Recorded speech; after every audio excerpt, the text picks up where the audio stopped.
बेपत्ता वृद्ध महिलेच्या हत्येप्रकरणी पोलिसांनी एका विधी संघर्षग्रस्त बालकासह तिघांना ताब्यात घेतले। यातील मुख्य आरोपी दीपक साळुंखे आणि त्याच्या पत्नीस अटक करून न्यायालयात उभे केले असता न्यायालयाने दोन्ही आरोपींना 5 दिवसांची पोलीस कोठडी दिली। पोलिसांच्या कोठडीत या हत्या प्रकरणातील अनेक रहस्य प्रकाश झोतात येण्याची शक्यता आहे। मुख्य आरोपी दीपक साळुंखे याने साळूबाईची हत्या नियोजित कटातून झाल्याचे प्रारंभीच पोलिसांनी चौकशीत निष्पन्न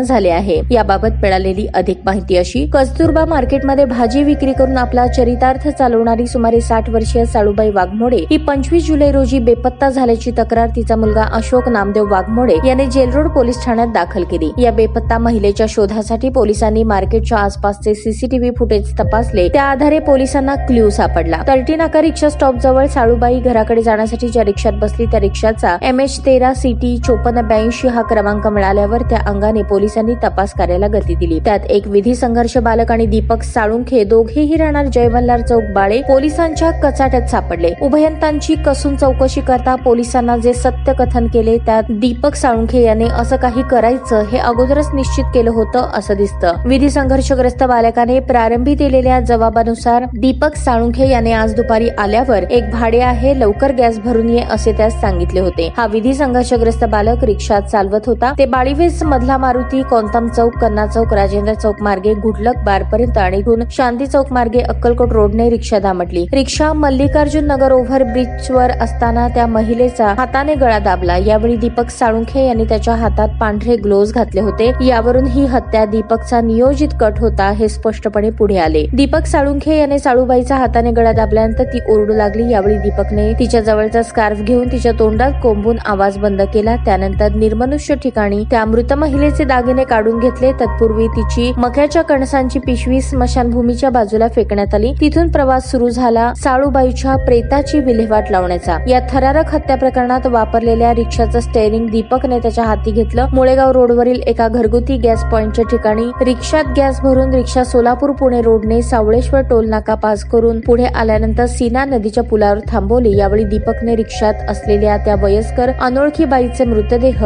सीना नदीच्या वाहत्या पाण्यात पुलावरून खालून टाकून दिल्याचीही कबुली दिली। साळूबाईच्या हत्या प्रकरणात वापरलेली रिक्षा अल्पवयीन मुलगा विना परवाना चालवत राहिला। त्या रिक्षात खेड पाटी आणि मुळेगाव रोडवरील घरगुती गॅस पॉइंटवर भरलेला गॅस, दिवसाढवळ्या महिलेची गळा घोटून क्रूरतेने केलेली हत्या, तिच्या मृतदेहाचा 4-5 तासांचा प्रवास आणि तिच्या मृतदेहावरील काढलेल्या दागिन्यांची सराफी दुकानात झालेली विक्री हा सर्व घटनाक्रम तपास अधिकाऱ्यालाही तपासाचा कस लावणारा असणार आहे। या बातमीचे प्रायोजक आहेत रिदान ज्वेलर्स। आमच्याकडे 24 कॅरेट, 22 कॅरेट, 20 कॅरेट आणि 18 कॅरेटचे सोन्याचे हॉलमार्कचे दागिने मिळतील। HUID नंबर प्रमाणित दागिन्यांसाठी GST बिल घेणे अनिवार्य। 100% रिसेल गॅरंटी। इतकेच नव्हे तर प्रत्येक 10 ग्रॅम सोने खरेदीवर 10 ग्रॅम चांदीचे नाणे 20 जुलै 2024 पर्यंत अगदी मोफत। ग्राहकांसाठी विशेष रिदान गोल्ड योजना। ग्राहकांनी सलग 11 हप्ते भरल्यावर 12वा हप्ता आम्ही भरणार। त्याची रक्कम 1000च्या पुढे कितीही। मजुरीवर 50% सूट देखील मिळेल। पत्ता रिदान jewellers, 133 new तिरेगाव, Chandni Chowk, forest, Solapur. ताज्या बातम्या पाहण्यासाठी प्राईम महाराष्ट्र न्यूज चॅनलला सबस्क्राईब करा।